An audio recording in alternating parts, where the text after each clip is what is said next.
सद्गुरु महाराज की जय। परमादरणीय सुंदर सा जी, कलश हिंदुस्तानी प्रकरण 18 को पूरा हुआ है।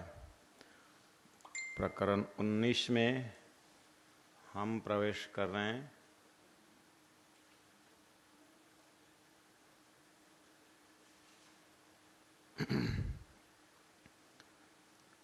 प्रकरण 19 गोकुल लीला करके आया है।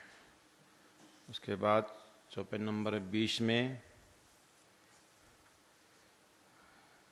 जोग माया को प्रकरण करके आया है। उसके बाद दया का प्रकरण है, फिर हांसी का प्रकरण है, फिर जागने का प्रकरण। तो अब इसमें अपने हृदय में दिव्य परम धाम को बैठाना है, अर्थात अपने हृदय में जो धाम है, जो स्वरूप है, अपनी परात्म का हृदय, वो खजाना हमारा दानी ने दे चुके हैं। उसको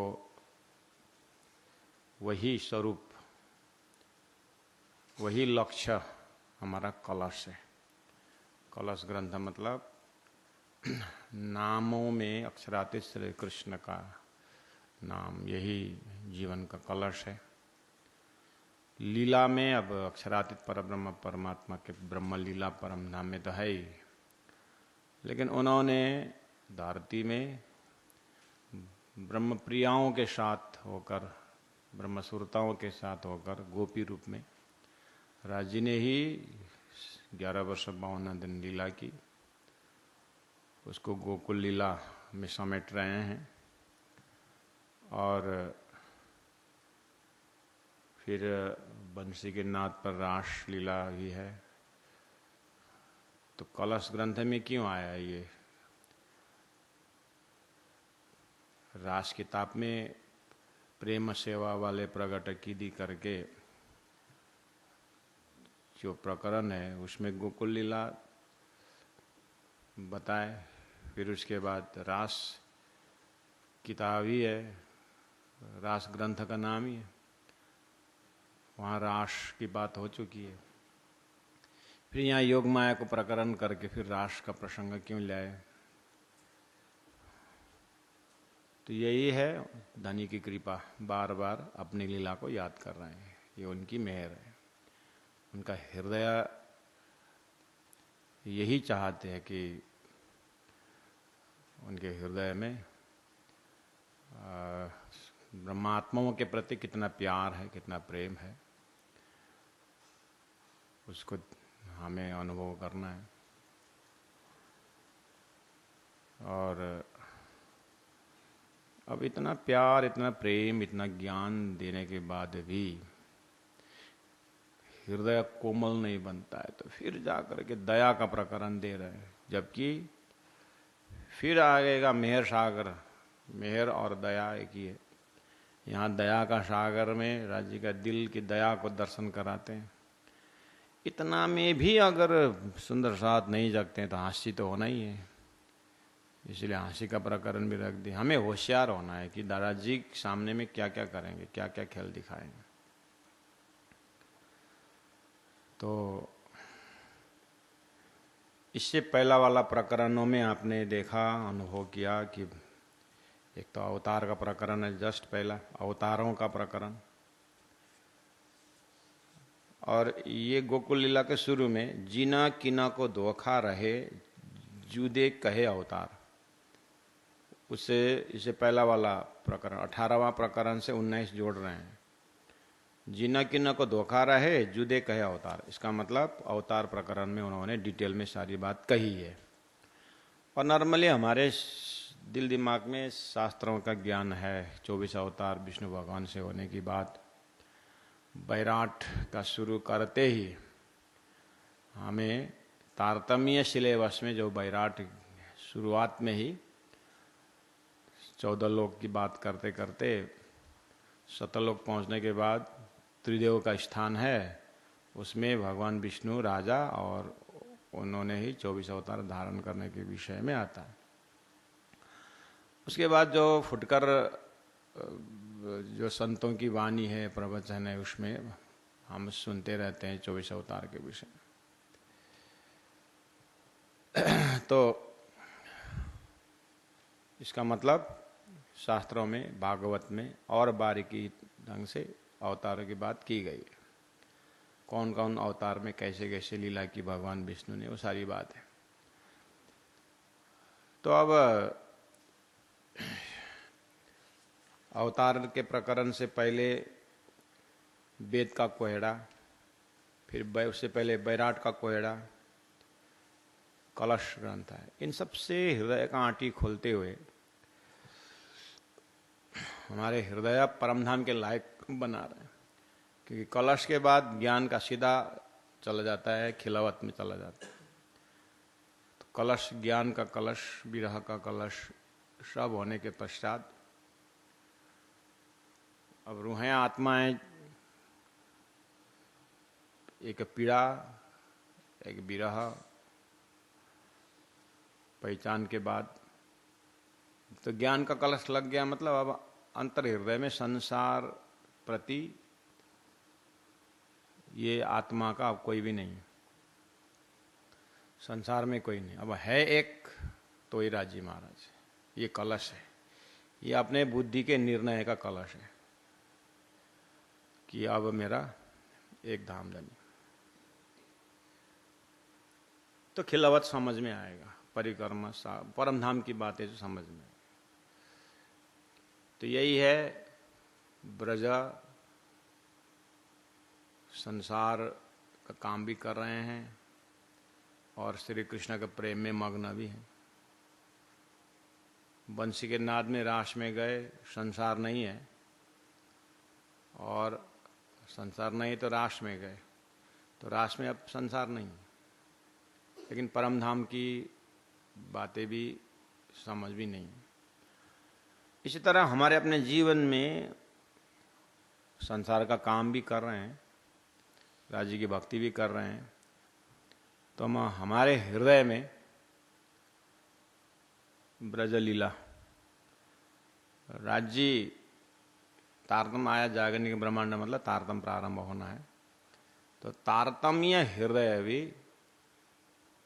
सदगुरु महाराज के समय को ज्ञान लेकर के राज राज पीऊ पीऊ धनी धनी तो है, लेकिन अगर हृदय में अगर बैठ के देखें तो अध्यात्म का शुरुआत हो सकता है। या शूरता को संकेत मिल गया है कि तुम परात्मा से हो, तुम्हारा असली परात्म है। ये कान में सुना होगा। तो परात्मा के हिसाब से राजी, श्यामाजी, ब्रह्मात्मा, 12,000 परमधाम कॉन्सेप्ट है, लेकिन भजन में, भक्ति में, ध्यान में, सेवा पूजा में पूरा संसार आ जाता है। पूरा मतलब भजन है, हो रहा है, भजन हो रहा है, भक्ति हो रहा है, सब कुछ है, लेकिन हृदय की जो कोठरी में संसार भी पाल के रखा हुआ है। तो ऐसा हृदय जागने का ब्रज जैसा है। श्री कृष्ण में पागल, क्योंकि तारतम नहीं था इसलिए श्री कृष्ण में पागल, सब कृष्ण के नाम पर हो रहा है, लेकिन तारतम न होने से ये स्वरूप धाम में इस तरह से ये ज्ञान नहीं था। उससे थोड़ा एडवांस ये जागनी का ब्रह्मांड, यानी तारतम का शुरुआत जो है ये एकदम यूनिक हृदय है। ये तारतम में महाकारण दिखता है, सुरता का परात्म का दर्शन होता है। परात्म दर्शन मतलब मूल मिलाव, अपने मूल मिलाव से, रंग महल से, अपना परम धाम के चिंतन से। वो तो जो उपनिषद सत्य बोलता था, सत्य बोलता था, वही चित बोलता था, वही। अब उसमें अब दो है ही नहीं।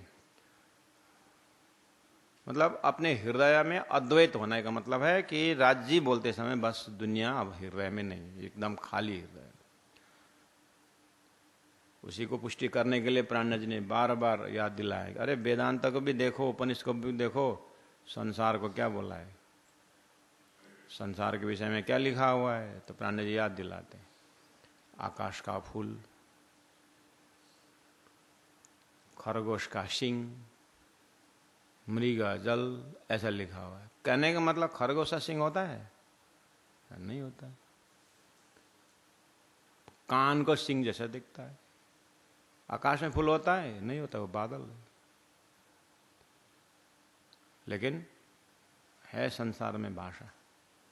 मृगा जल, मरुभूमि में पानी रिफल, ऐसा नहीं। तो जब संसार को वेदों ने ऐसा किया है तो अपने हृदय में दो मत क्यों? दानी ने तो सपना बोल दिया है, बहुत पहले से बता रहे हैं, फिर भी हमारे पूजा में, प्रार्थना में, सेवा में क्यों संसार हमारे साथ जाता है? इसको तो छूटना चाहिए ना।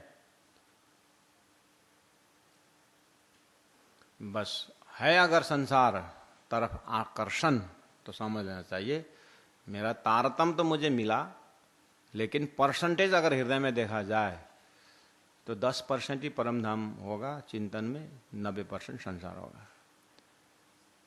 तो ये है जागनी का ब्रज।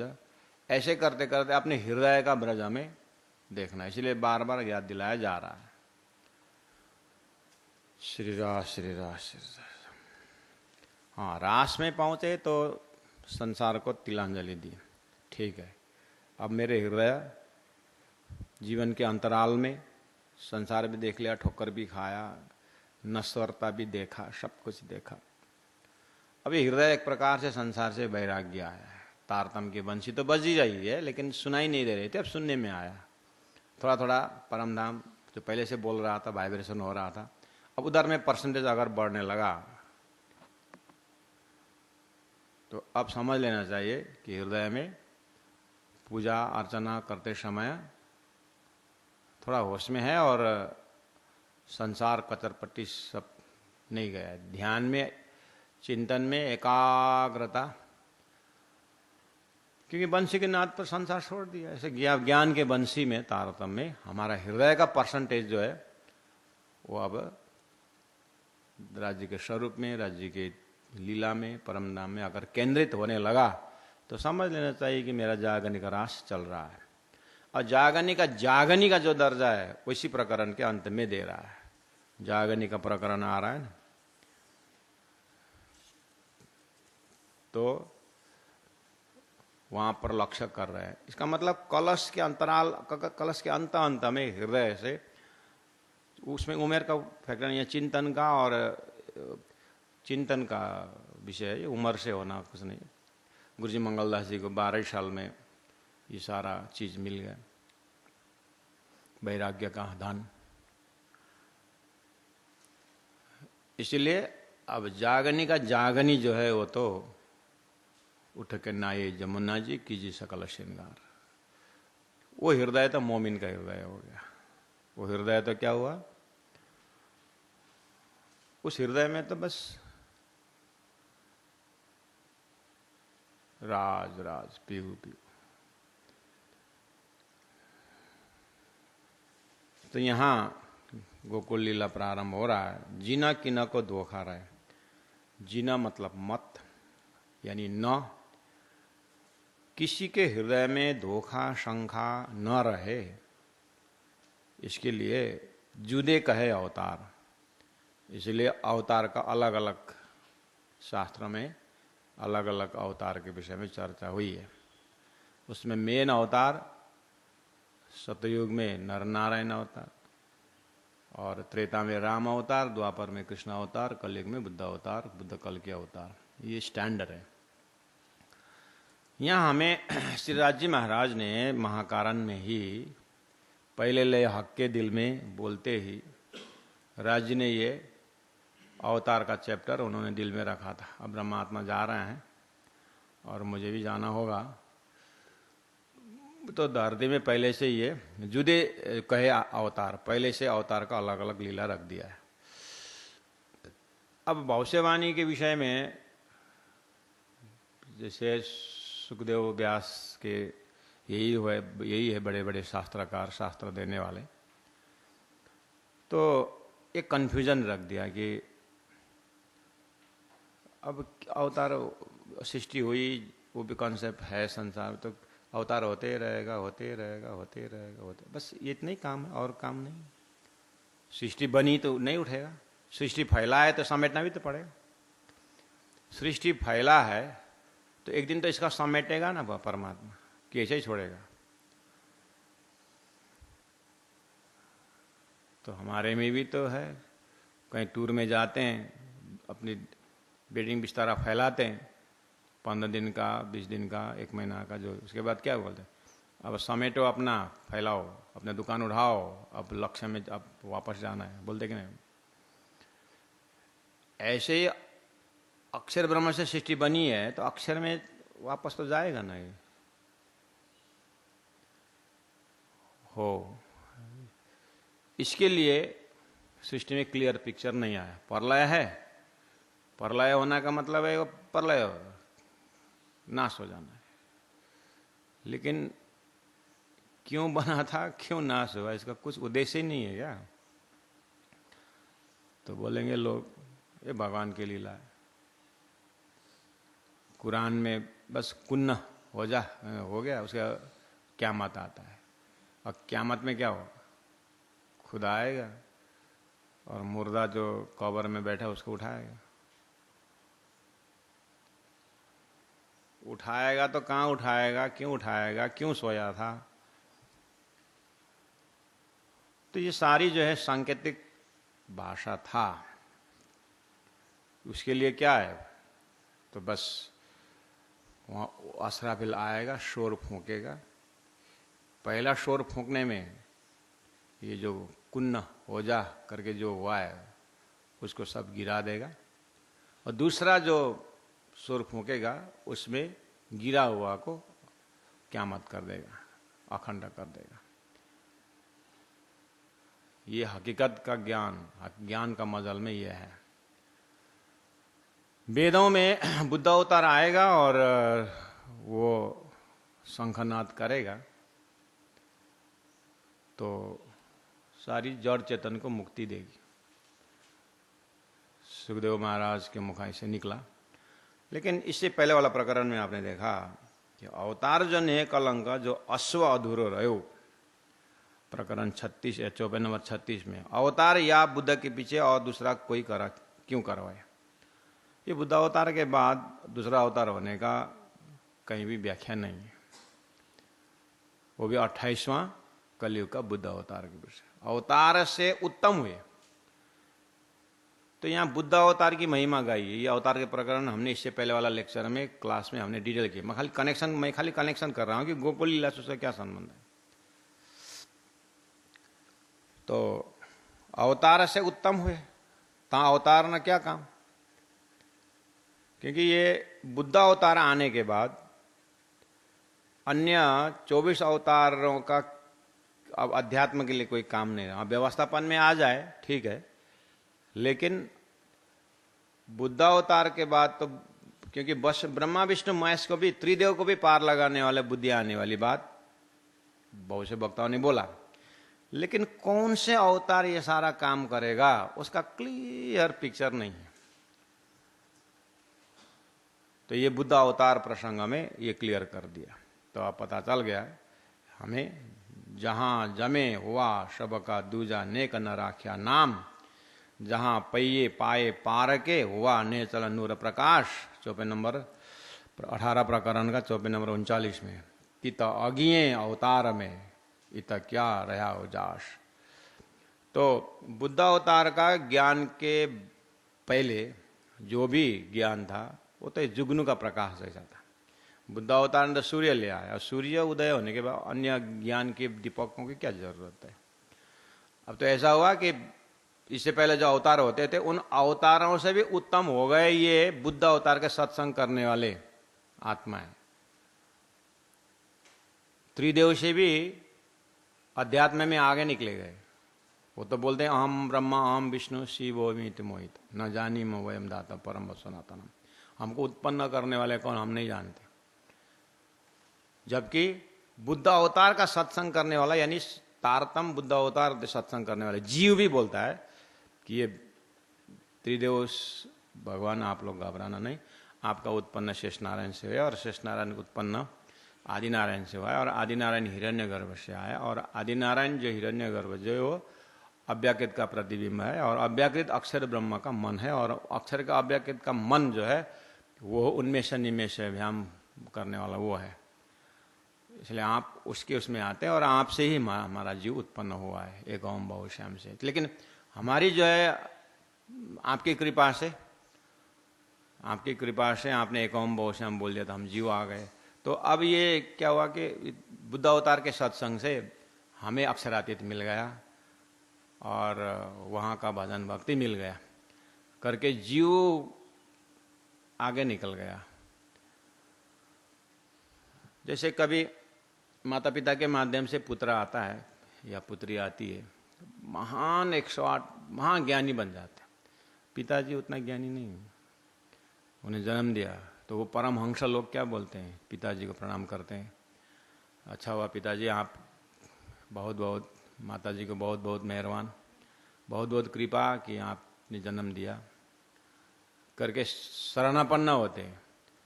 लेकिन जन्म आपने दिया लेकिन जीवन मुझे सदगुरु ने दिया, ज्ञान तारतम ज्ञान ने दिया, आत्मज्ञान ने दिया करके देखिए कितना सुंदर भाव से दिखता रहे। माता पिता का पूरा प्रेम है, पूरा माध्यम बना है कि संसार में आने का, लेकिन जीवन देना जो है उसको तो सदगुरु ने उसके ऊपर मरम्मत की, कृपा की। ऐसे जीव ईश्वर से बोलता है कि नारायण से, भगवान आपने पैदा तो कर दी लेकिन परब्रह्म परमात्मा के डिजाइनिंग में उनके मेहर तले कृपा तले तारतम मिला, बुद्ध अवतार मिला और बुद्ध अवतार द्वारा हमको, तारतम द्वारा हमको उस अखंड ब्रह्म चिंतन मिला। अब उसके ताकत में मेरी मुक्ति है कि अक्षर ब्रह्म के अष्टविष्ट में जीव की मुक्ति स्थान है। ये सारी चीज त्रिदेव को मालूम नहीं है, इसीलिए अब त्रिदेव को भी पहुंचावे पार बोला है। ब्रह्मा विष्णु में इसको पार होना है तो कब होगा, वो तो कार्यकर्ता में है। जब सारी सृष्टि उठेगी तो ब्रह्मा विष्णु महेश को भी बख्शिश दिया जाएगा कि आप अव्याकृत अक्षर ब्रह्म के अव्याकृत मन से आप आए हैं, इसलिए आपका परात्म जो है अव्याकृत में है, आपका परात्म अव्याकृत में है, अक्षर के मन में है, आपका गति मुक्ति वहीं पर है। उनको भी तारतम दे करके अक्षरातीत के भजन करेंगे ब्रह्मा विष्णु महेश। उन्होंने साक्षी ले रखी है, बहुत कुछ ब्रह्मात्माओं के लिए किया है, इसलिए बख्शिश रूप में परब्रह्म परमात्मा उनको मुक्ति देना नहीं है, त्रिदेव को ना ही फेर है, लेकिन वो कार्यकर्ता में हो करके अब पता चला कि हमारी ये संभालना क्यों हुआ सृष्टि, इसका महाकारण परमात्मा के नजर में है। तो तारतम से उनको भी पता चलेगा।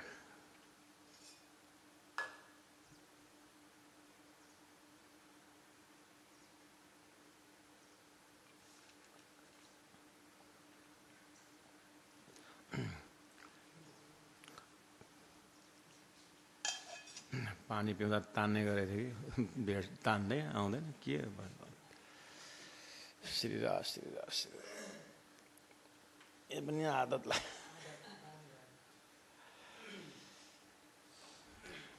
आज पानीको मालिक कहाँ गयो?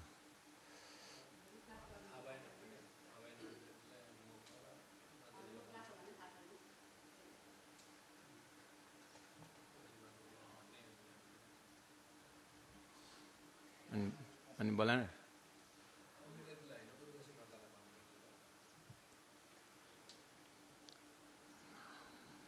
अब कुटाई खाइस थियो।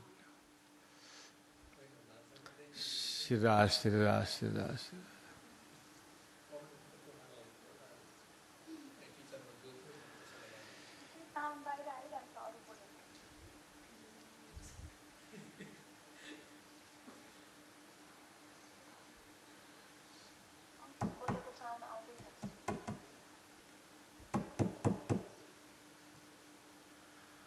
ला ला ला ला ला ला ला ला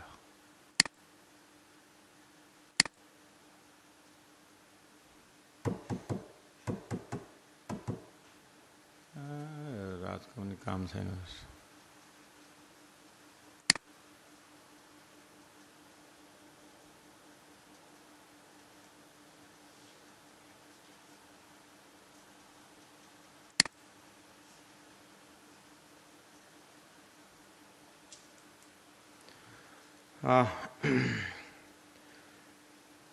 तो समझियो तुम या विदा अवतार ना आवे अन्य, अब अन्य अवतार होना नहीं, बुद्ध अवतार। तो ये अवतार के प्रकरण से कंक्लूजन ये हुआ कि परब्रह्म परमात्मा ने सृष्टि फैलाने के बाद सबको मुक्ति देने की ये जिम्मेदारी किसको दी? इवन ब्रह्मा विष्णु महेश यानी नारायण को भी, नारायण परायण, नारायण को भी परे जो आयन है उस घर में पहुंचाने के, उसका मूल स्वरूप अव्याकृत के अक्षर के मन अव्याकृत में नारायण को पहुंचाने वाला, ऐसा ज्ञान संसार में आना है ब्रह्मा विष्णु महेश को पार लगाने वाला। वो ये ज्ञान अवतार प्रसंग में कौन से अवतार में है? तो उसको आप जोड़ रहे हैं गोकुल लीला में। जिना किना को धोखा रहे, ब्रह्मा विष्णु महेश को भी पार पहुंचाने वाला ज्ञान धरती में आएगा करके बोला है ना? तो वो कौन सा अवतार करेगा वो काम, इस विषय शंका धोखा न रहे, इसीलिए इससे पहले वाला प्रकरण में जुदे कया अवतार, पहले अलग अवतार बताया। कौन सा अवतार? कृष्ण अवतार तक 21वां, कृष्ण अवतार तक, कृष्ण अवतार से 21 अवतार, 21वां, और बुद्ध अवतार 22वां, कृष्ण अवतार 22वां, और बुद्ध अवतार 23, और कल क्या अवतार 24 करके 24 अवतार का हिसाब कर दिया। इसलिए 21 कल्प में 21 में कल्पांत कर दिया। भगवान राम का अवतार वगैरह कल्पांत हो गया। अब कृष्ण अवतार, बुद्ध अवतार, कल के अवतार, ये अलग कर दिया। ये 3 अवतार कुरान में जो 1.25 लाख पैगंबर से मोहम्मद के बाद 3 पैगंबर अलग कर देता है। मोहम्मद मुस्तफ़ा, उसके बाद रूहल्लाह और इमाम महदी, 3 अवतार, उनका 3 पैगंबर जीव सृष्टि को मुक्ति देने वाला। तो तारतम ने क्या बोला? हाँ, अव्वल का मोहम्मद ने साक्षी लिया, रूहल्लाह सदगुरु महाराज ने माल ले आए, धन, परमधाम का तारतम तो मल की हुए, बसरी और मल की हो गए। अब हकी स्वरूप मोहम्मद प्राणा जी ने इलम लुदनी तारतम ज्ञान दे करके परमधाम रूह को अपने अरसा जिम के दिया। तो वहां भी 3 बसरी मग के हकी। और यहाँ उपनिषद में या वैदिक सिलेबस में क्या है? कृष्ण अवतार, उसके बाद बुद्ध अवतार और कल की अवतार, ये 3 के विवेचन से ही जीव का मुक्ति है। तो कृष्ण अवतार 28वां द्वापर में कृष्ण का त्रिधा भेद है। ये त्रिधा भेद बताने वाला बुद्धि, जागृत बुद्धि है बुद्ध अवतार। वो बुद्ध अवतार ने जो विवेचन करने के बाद कल के अवतार का काम है, वो मूल घर जो है ब्रह्मधाम, उसको बारीकी से वर्णन करके आत्माओं को वहां ठिकाना, स्थिर करवाना। तो ये 3 के हाथ में मुक्ति है। तो जुदे कहे अवतार, इसलिए अवतार वेश में आए। तो ब्रह्मलीला ढापी आती अवतारों दरमियान, अवतारों के नाम से आए, लेकिन ब्रह्मलीला उसी के अंदर आए, वो ढक दिए। वो ढक करके रखे, उसको खोलने के लिए तारतम चाहिए, और तारतम आया। तो जिना किना को धोखा रहे इस विषय में कि ब्रह्मा विष्णु महेश को भी पार लगाने वाला बुद्धि आएगी, ये वाला शंका धोखा न रहे, इसलिए हमने अवतार अलग करके बुद्ध अवतार द्वारा तारतम निज बुद्धि द्वारा अक्षरातीत जाहिर होने के विषय में, और अक्षरातीत के महल में प्रेम ऐसा का बरता सुशुद्ध अक्षर को नहीं किंद विद केला करता करके तारतम ने अक्षर ब्रह्म द्वारा ब्रह्म धाम के प्रेम लीला देखने की इच्छा को बरकरार रखकर राष्ट्रमंडल में वो प्रेम पूरा कर दिया। वो राष्ट्रमंडल में उनका लक्ष्य पूरा हुआ। इसलिए रास उन्होंने अखंड किया वो प्रेम। तो अक्षर को जागृत बुद्धि में वो परम धाम का प्रेम है, तो वो प्रेम आकर के संसार में फैलाया और उसी अक्षरातीत का प्रेम के माध्यम से ब्रह्मा विष्णु इवन नारायण भी उसी प्रेम को चिंतन करके मुक्ति होंगे करके ये शंखा जो था उसको धोखा को पूरा कर दिया। तो जुदे कहे अवतार, तो ये किने की बुद्धि विष्णु को जगाए पहुंचाए पार, ये था संसार में। कौन सी बुद्धि है जो ब्रह्मा विष्णु महेश को भी पार लगाए? तो एक किन की बुद्धि, किसकी बुद्धि? जो विष्णु को जगाए पहुंचाए, उसको जगा करके पार पहुंचाने वाला बुद्धि संसार में किसकी बुद्धि है? ये शंका था। तो इससे पहले वाला प्रकरण में उसको कर दिया कि वो बुद्ध अवतार है, जागृत बुद्धि का अवतार। अच्छा, जागृत बुद्धि का अवतार मतलब अक्षर ब्रह्म को रास अखंड किए बुद्धि। तो अक्षर ने रास क्यों अखंड किया? नहीं, अक्षरातीत का रास उनको देखने की इच्छा थी, वो प्रेम। अच्छा, अक्षरातीत का प्रेम, अच्छा हो, यहाँ से घुसते ही परम धाम का प्रेम संवाद होना, महाकर होना, सृष्टि का कार्य कारण, वो तारतम विषय वस्तु यही है जो सदगुरु महाराज ने, राजी महाराज ने सदगुरु महाराज को बताई हुई बात उसी सिलसिला में आया। तो आप हमारे दिमाग में ये क्लियर है कि तो एक किन की बुद्धि विष्णु को जगाए पहुंचाए पार।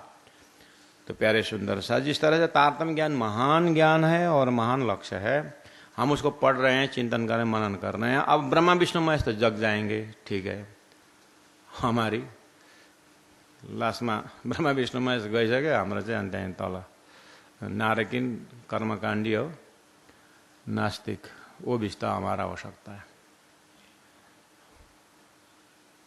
ज्ञान तो समष्टि में आएगा ना, व्यष्टि में खुद को चाहिँ कहाँ गया? खुद ने समझे, जीव ने समझा ये बात कि ऐसे पढ़ के खत्म कर दिया। इसलिए मैंने कॉन्सेप्ट बता दिया जो इलम परंपरा से आता है। अब मेरा इंडिविजुअल अपना देखना पड़ेगा ना। ब्रह्मा विष्णु जग गए, वो तो एक महान है। हमारा गुरु का 5000 शिष्य हैं, हमारे गुरु के 500 आश्रम है। हाँ। तो तुमको फायदा क्या? पहले ये बता, तुम्हारा गुरु को तो है, तुमको क्या फायदा हुआ? ऐसे ही आया ये तारतम ज्ञान, बुद्ध अवतार सबको मुक्ति देगा, ये बात हुई, लेकिन मेरी मुक्ति होगी नहीं, बात यहाँ अटक जाती। और ये बात घटा के जब बोलने लगेंगे तो फिर वही 45 ऑनलाइन वाला घट करके 35 हो जाएंगे। क्योंकि जब खुद में घटाने शुरू करेंगे तो लोग बोरिंग हो जाता है, भाग जाते हैं। और ऐसा ऐसा करेंगे तो फिर साधनालय भी खाली हो जाती है। क्योंकि मार दिन रात उसी में चोट पड़ता है। तो जीव क्या बोलता है? यार निकाल यहाँ बसे को, भागो यहाँ से।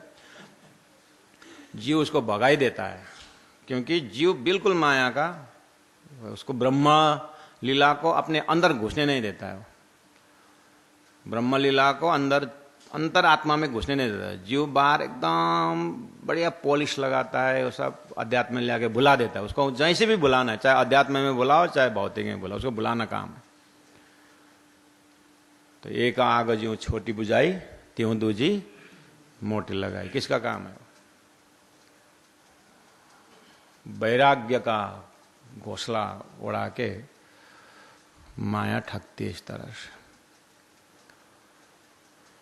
तो अब जिन किन को धोखा रहे सो जुदे कहे अवतार। तो एक किन की बुद्धि विष्णु को जगाए पहुंचाए पार। कौन सी बुद्धि है जो विष्णु को जगा के पार लगाया? तो जागृत बुद्धि। और जागृत बुद्धि तारतम द्वारा मेरे कान के अंदर सदगुरु के साथ आया है, और वो बुद्धि मेरे अंदर गई। तो गुण फिरा का प्रकरण है, पहले बुद्धि के ऊपर हैमर किया। तो हो जा बुद्ध अवतार बोला है वहां पर, ये बुद्धि तो बुद्ध अवतार हो जा। इसका मतलब अब हमें ध्यान देना होगा कि ओहो ये बुद्धि, जागृत बुद्धि मेरे अंदर गया है।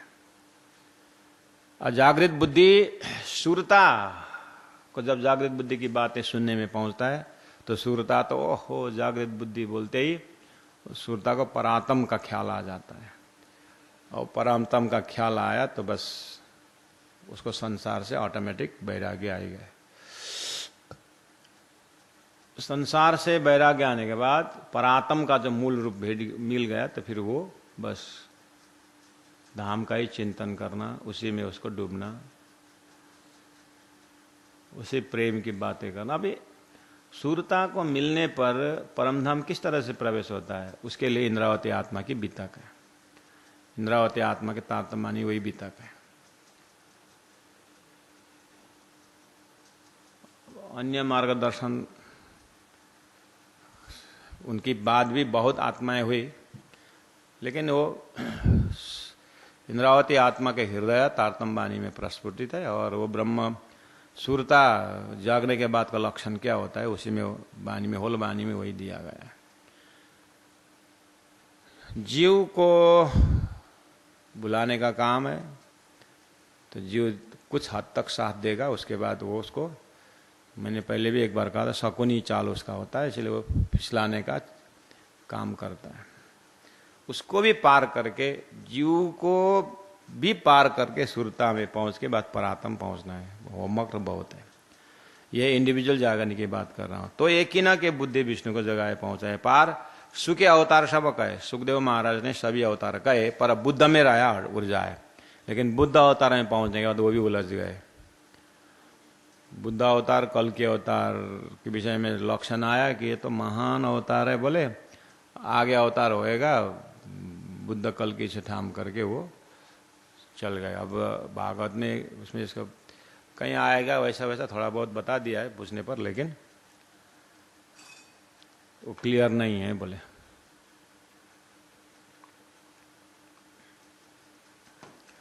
सुखदेव महाराज अटक गए, उड़ जाए करके आपको फिर उसे उलझना नहीं, आपको तो तारतम मिल गया है।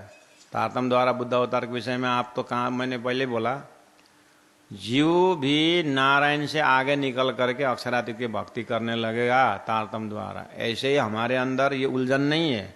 सुखदेव के पास ये उलझन था, अभी भी होगा, वी डोंट नो। सुखदेव होने को भागवत का विद्वान, अभी जो बिना तारतम वाला भागवत के विद्वान के पास जाइए और बुद्ध कल की पूछिए, सुखदेव वहीं बोलेंगे। सदगुरु महाराज तो पहला सुखदेव का श्रोता है। अखंड रास के विषय में कंफ्यूजन हो ही गया। तो सदगुरु प्रत्यक्ष है कि बुद्ध अवतार, सदगुरु प्रत्यक्ष है कि सुखदेव महाराज का पहुंच कहां तक है। हाथ जोड़ के बोल दिए कि ब्रजराज में प्रवेश मेरा नहीं है। तो कैसे प्रवेश होगा? तो सुखदेव ने बोला, जिन्होंने रास खेलाया उसी को पूछो। तो रास स्वरूप प्रकट हो गए। तो सदगुरु को तारतम्य ज्ञान देकर के परमधाम की बात हो गई। तो सुखदेव का तो पहुंच वहीं मिल गया ना। इसलिए उन्होंने इसीलिए प्राणज ने कहा, सुखदेव महाराज के मुख से साक्षी आई, इसलिए भागवत तुम्हारी कागज, तुम्हें खुले कलाम। तो ये साक्षी ग्रंथ में आ गया। एक भगवान जी बैकुंठनाथ, महादेव जी उनके साथ, सुखदेव और सनकादि के दो, कबीर भी तो पहुंचे सो पंचभाषा में। बुद्ध अवतार ने पंचभाषा में उसका लोकेशन बता दिया। तो सुखी अवतार सब कहे, पर बुद्ध में रहा उर्जाए, ये भी सीधा न कहे सक्या। सीधा मतलब स्पष्ट, बुद्ध अवतार के विषय में स्पष्ट नहीं कर सके। तो स्पष्ट अगर बताते तो क्या बताते? स्पष्ट शब्द का लोकेशन सदगुरु देवचंद्र जी महाराज ने तारतम द्वारा बुद्ध अवतार के विषय स्पष्ट कर देगा नहीं फिर आपके दिमाग में। इतना स्पष्ट भागवत पढ़ने से होता है? इतना स्पष्ट भागवत विद्वान द्वारा आप सुनेंगे भागवत महाप्रलय तक। तो सदगुरु महाराज ने जो बुद्ध अवतार अक्षरातीत का प्रेम को जानने वाला बुद्धि, जिनको रास अखंड करवा के वो पूरा कर दिया, जो सदगुरु ने दिया ना ये उजाला, आपके हृदय अपने अंदर देखो ना, इतना प्रकाश बिना तारतम के विद्वान से होता है? पता नहीं, हम तो शायद बहुत छोटे से ही पूर्ण ब्रह्म बोलते थे, सुखगौनी धन बोलते थे, उसके बाद तारतम पढ़ने शुरू किया। पता नहीं उन लोगों क्या करता है। और इसीलिए तो हमने 4-5 विद्वानों को भेज दिया है वृंदावन, जाओ सुखदेव के बुद्धि से भागवत पढ़ के आओ करो भाई। हमारा तारतम के बुद्धि से नहीं समझ में आए तो फिर वहां से आए।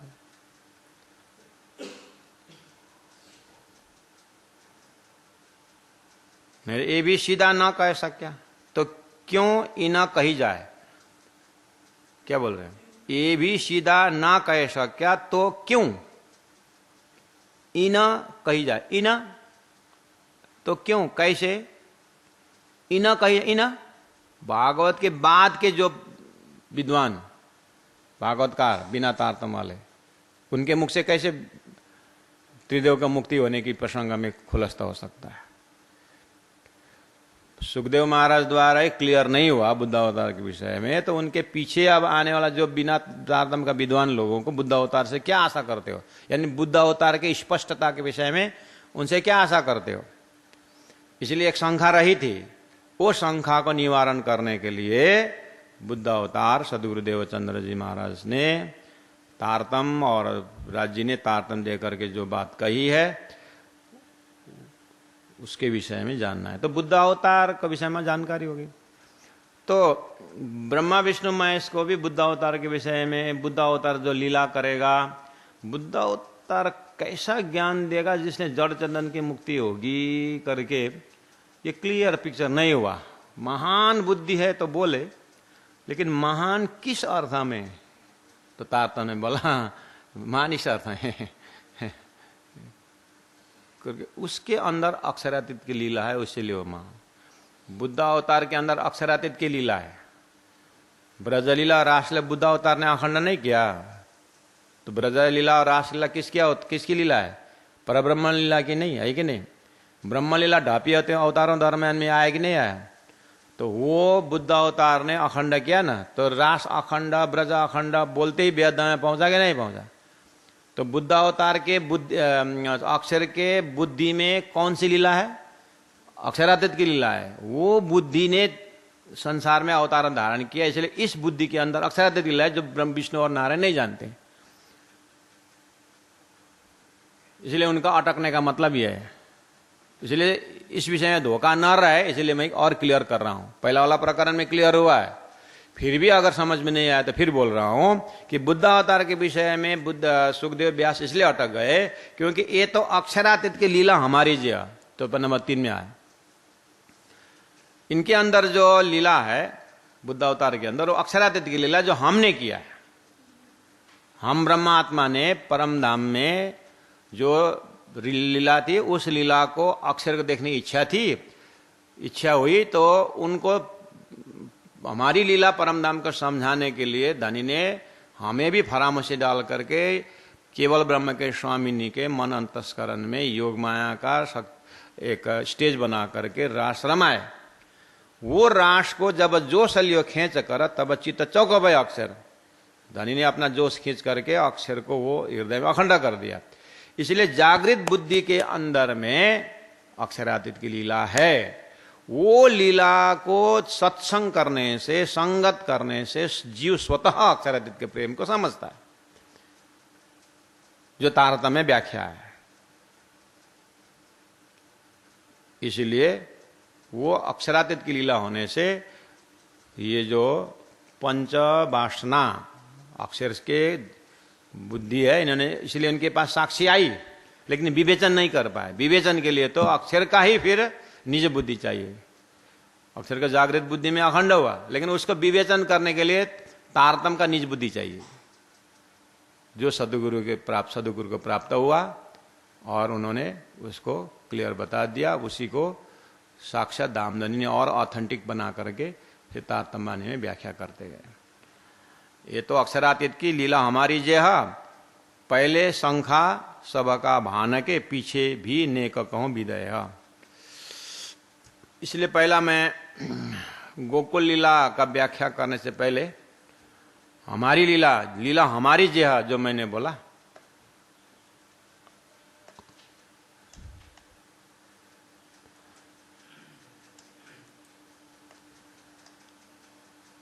जो हमारी लीला करके मैंने बोला, उसको अब हमारी लीला, गोकुल लीला हमारी लीला, ब्रज लीला है ना, हमारी लीला रास लीला है ना, हमारी लीला परम धाम की लीला है ना।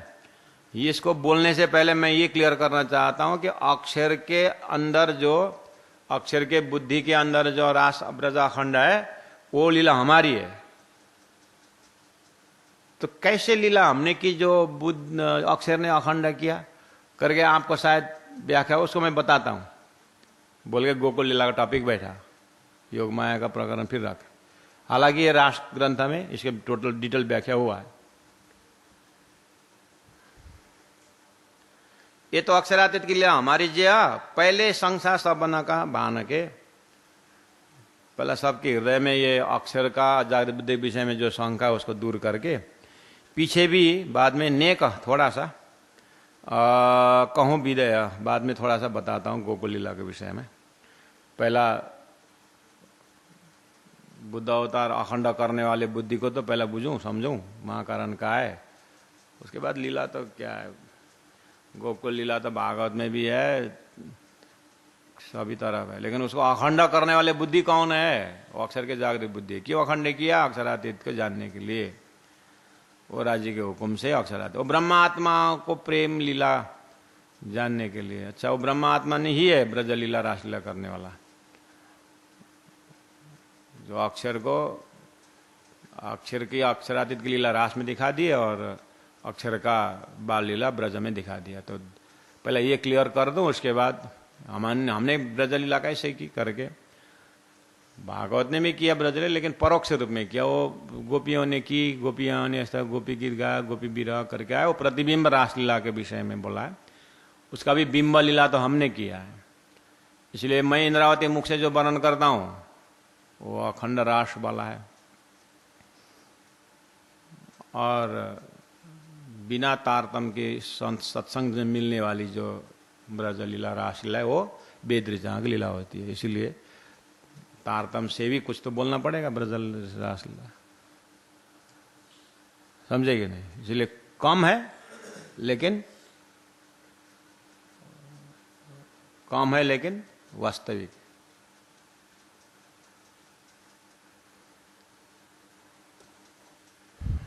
राइट दवाई राइट टाइम मिला तो ज़्यादा नहीं लगेगा ना। टाइम लैप्स होने में जितना भी दवाई खिलाओ, दवाई थोड़ी ना काम करेगा।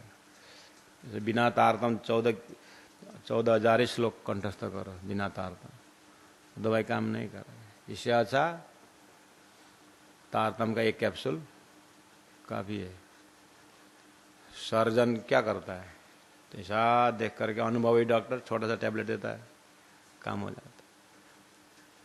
बिना तारतम वाला वो मैं बोलता हूँ ना, ट्रायल डॉक्टर जैसा, ये दवाई देगा, वो दवाई देगा, दवाई दे दे करके सुई ठोक ठोक करके बेचारा हैरान कर देता है। ट्रायल मारता है,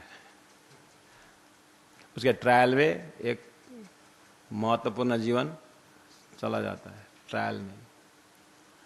हमारे रायगढ़ के एक सुंदर साथ का यहाँ आँख में कुछ प्रॉब्लम आया, तो बेचारा गया डॉक्टर के पास, तो बोले कि वो मोतियाँ हैं, वो ऑपरेशन करना पड़ेगा। मतलब अंदर घाव है, उसको ऑपरेशन चाहिए होगा। तो 50,000 डिपॉजिट करो और काम शुरू करो, जल्दी करो। अंदर सुख भी रहा है, क्या क्या बता दे। हाँ ठीक है करके आया बेचारा। तो सेकेंड ओपिनियन, कभी भी डॉक्टर का एक ओपिनियन से डिसीजन नहीं लेने का, डरने का मतलब नहीं है, डरने का नहीं। तो फिर सेकेंड ओपिनियन के लिए डॉक्टर के पास गया, तो पैसा वाला था, उसने भी पैसा वाला ही था ऑपरेशन करवाने के बाद। बिना पैसा वाला पूछता है ना, वो भी ज्योतिषी जैसा, पिताजी क्या करते हैं, माता क्या करते हैं। वो एकदम डॉक्टर है, ऐसा वैसा प्रोफेसर है, बोले हाँ इसका दाम है, तो ऑपरेशन करवा दो, पैसा आएगा। अब बीमा है कि नहीं, बीमा क्या इंश्योरेंस होता है कि नहीं, उसको भी पूछताछ करता है। अगर वो एप्लीकेबल है तो 3 दिन में हो सकता था उसका दवाई पानी हॉस्पिटल में, लेकिन 14 दिन रखना पड़ता है, सरकार के नियम है। तो 14 दिन ऐसे रख करके उसका बीमा पैसा सब साफ कर देता है। कम व्यापार चलता है, उसको भी एक नया बुद्धि चाहिए भाई, ऐसे साधारण बुद्धि से नहीं होगा, पूरा कैलकुलेशन होता है उनका। तो हमारे वो सुंदर साथ हैदराबाद गए, आँख ऑपरेशन बोल रहा है, इसलिए वहाँ से फाइनल करता हूँ। तो उसको वहाँ जाकर डांट दिया, इतने समस्या इतना दूर क्यों आते हो तुम। तो उन्होंने 120 रुपये का शैम्पू खरीदवाया और बोले शैम्पू से ये दो ना, इसका पाउडर आँख में करके तुम्हारा तकलीफ हो रहा है, ये दो, 120 रुपये काम हो गया। कहाँ गिर रहा है पता चला? यहाँ जो चाया होता है ना, चाया किस में होता है ना, वो यहाँ देखा यहाँ, तो ये यहाँ आँख में गिर करके ये जलन हो रहा है, तो ये शैम्पू से ये साफ करो, यहाँ ठीक होगा। अभी चल रहा है, ऑपरेशन करवा दिया था उसको। 3 लाख कितना खर्चा करके एक सुंदर सा, मैं बोला था सिलगुड़ी में आया था, कुछ नशा था। तो कृष्णदास महाराज ने बोला न्यूरो कहाँ दिखाया? बोले सब भारत सब दिखा है। सिलगुड़ी में चांग को दिखाया, चाइनीज डॉक्टर चांग, वो भी न्यूरोलॉजिस्ट है कहाँ का पार नहीं। अब क्या होगा ये कर, एक बार दिखाओ तो सही। तो महाराज ने भेज दिया उसको। तो 300 रुपये कंसल्टेंसी फीस दिया। उसके बाद 245 ना कितना का प्लास्टिक का नस खरीदने को बोला। यहाँ काटा चांग ने, उसके बाद पुराना नस सूख गया था, वो निकाला, उसी में वो प्लास्टिक डाल के जोड़ दिया, अब ठीक हो गया, अभी तक जिंदा है। तो ये स्पेशल सर्च है। तारतम बुद्ध अवतार तारतम जो है ना वो स्पेशल है संसार में। थोड़ी सी में कहाँ अखंड रास कहाँ परम धाम, बस 2 मिनट में तुम महाप्रलय तक पढ़ते रहो शास्त्र, बिना तारतम कुछ होने वाला नहीं। इसलिए तारत, इसलिए प्रकाश ग्रंथ पूरा बुद्ध अवतार स्वरूप सदगुरु की महिमा है। श्रीराज श्रीराज श्रीराज श्रीराज। पहले संसा सबका भान के पीछे भी नेक कहूं विदय, थोड़ा सा बुद्ध कह रहे गोकुल लीला विषय में बता दो। बैराट की बुद्ध कही तुमको, इससे पहले बैराट की विद्या कही तुमको, इससे पहले वाला प्रकरण है बैराट की कोयड़ा हुआ कि नहीं हो, वो भी बोल दिया है। जिन कछु राखो संदेह, उसमें मैंने सारा संदेह छोड़ दिया, निकाल दिया। और उसके बाद वेद की कोयड़ा भी बता दिया ना। अब बोल रहे हैं कि अखंड गोकुल और प्रतिबिंब ये भी समझाओ दो। अब गोकुल और वृंदावन दो है ना, गोकुल लीला बाल लीला, वृंदावन लीला किशोर लीला। अब गोकुल भी बिंब प्रतिबिंब में है। ब्रह्मात्मा ने खेला हुआ गोकुल 11 वर्ष 52 दिन, वो क्या है? बिंब है।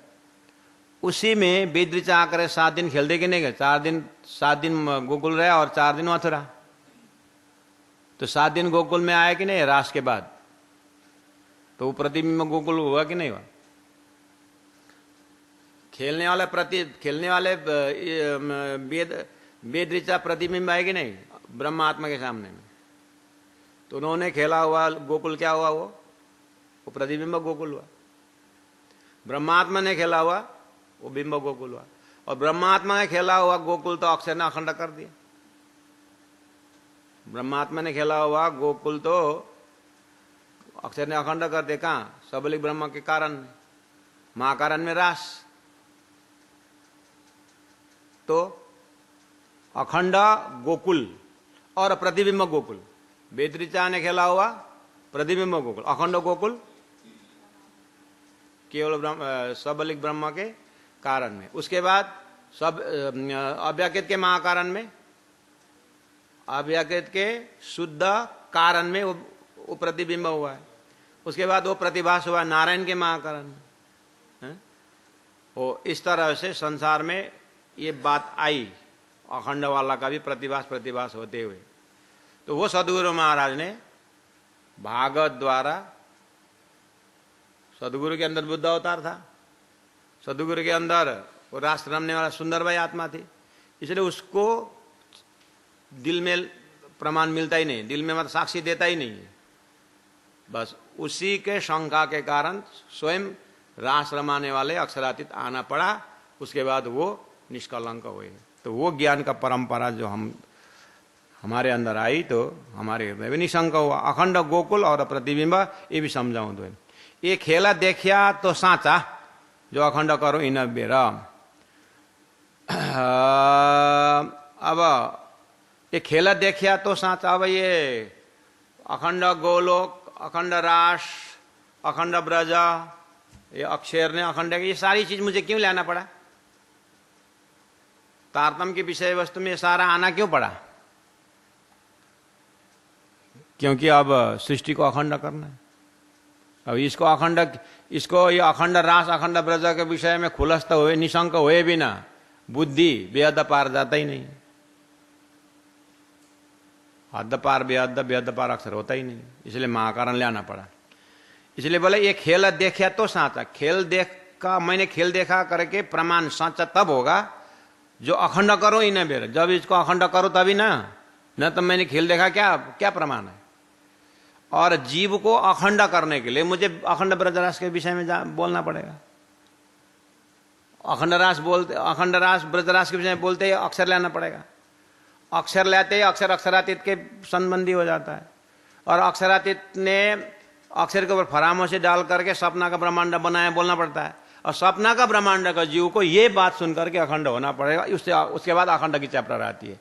और तुम लोग वेद के ज्ञानी सब अखंड करने के बैठ गए सब, आओ मैं मुक्ति, आओ मैं मुक्ति। अरे भाई त्रिदेव को धोती पकड़ के तुम कब मुक्ति होगी? वो तो खुद बोल रहे हैं त्रिदेव, तो हम ब्रह्मा के विषय में नहीं जानते। इसलिए बुद्ध अवतार का ये काम कर दिया है। तो राज्य का प्रोग्राम ऐसा है। ये खेला देखिया तो साचा, खेल देखने का सच्चाई प्रमाणित तब होगा जो अखंड करो इन बेरा, पार वतन दिखाए के सब उड़ाऊं अंधेरा। पार वतन परम नाम दिखा करके सब उड़ाऊं अंधेर बोल रहे हैं। ला पारा वतन दिखाए के पूरे बुझा बात समझ में आ गई? अब पार वतन देखेगी नहीं देखे तुमने? बुद्ध अवतार ने तो देखा होगा, त्रिदेव ने भी देखेगा शायद, दिखा के उठाएंगे। लेकिन हमारी क्या हालत, हम खुद सुंदर साथ समझे। अब ये तो चौपाई आई हम पूजा कर रहे हैं, चौपाई को पाठ कर रहे हैं, लेकिन हमने पारा वतन देखा है कि सब उड़ाऊं अंधेर बोला। ये हुआ कि नहीं हुआ घटना? पकड़ने की चीज यहां है। पार वतन मतलब राज्य के हृदय की बातें, राज्य की श्रृंगार की बातें, राज्य की सारी बातें हृदय के बातें है कि नहीं? हृदय में एकदम चौपाई कंठस्थ, एकदम तारतम का प्रशिक्षक बन गया। और जैसे तारतम खत्म, उल्लो खोलो पल्लो खोलो, गीत गाउन था ले। तो अक्षरादित वाला पर्दा खोला वाला ऐसे ही होता है। लालदास जी महाराज पर्दा खोलने के बाद वही गीत गाए क्या? फिल्मी पिक्चर है। केशवदास महाराज को पारा वतन दिखाए करे तो अक्षरातीत क्षेत्रीय समझा बोलने वाला केशवदास महाराज है, वही घर पकड़ के बैठे क्या? हमने पारा वतन देख लिया बोलते। ब्रह्मश्री को लक्षण देखो, पारा वतन देखने वाला वो जशिया भाई, वो क्या कर रहे थे? पारा वतन देखने वाला। ये ब्रह्म मुनियों का लक्षण तो देखे नहीं, बस पारा वतन दिखाएगा, सब उड़ाऊं अंधेर बोले। इसका मतलब हमारे हृदय में वो धाम का अगर लक्षण खुशबू आया तो संसार क्या होगा, ये बोलने। ये सिस्टम समझने के बाद फिर अपने को ध्यान चिंतन द्वारा उस चीज को प्राप्त करना होता है। इसलिए वो चीज तो सदगुरु महाराज को 13 वर्ष सुन करके 25 वर्ष में इंद्रावती आत्मा को ये आया, इसलिए वो प्राप्त हो गया है ना। गुरुजी मंगलदास जी को 12 साल में संकेत मिल गया तो उनको 40 में तो पूरे हो गया सदगुरु को, गुरु जी को तो है। और हम अपने अपनी उम्र को देखें तो एक बोल रहा है मैं तो अभी 16 साल का हूँ। हाँ बहुत अच्छा, 16 साल का 25 साल तक कुछ कर ले भाई, अपने तो 65 होने वाला है। मेराज ठाकुर को 25, इंद्रावती आत्मा को 25 में हुआ काम, हमारा 50 तक नहीं हुआ, तो बैकुंठ जासी की धाम।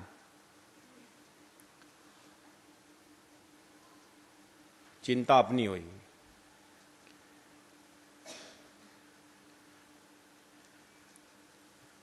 पारा वतन दिखाएगे सब उड़ाऊं अंधेरा, ये खेल देखिया तो साचा,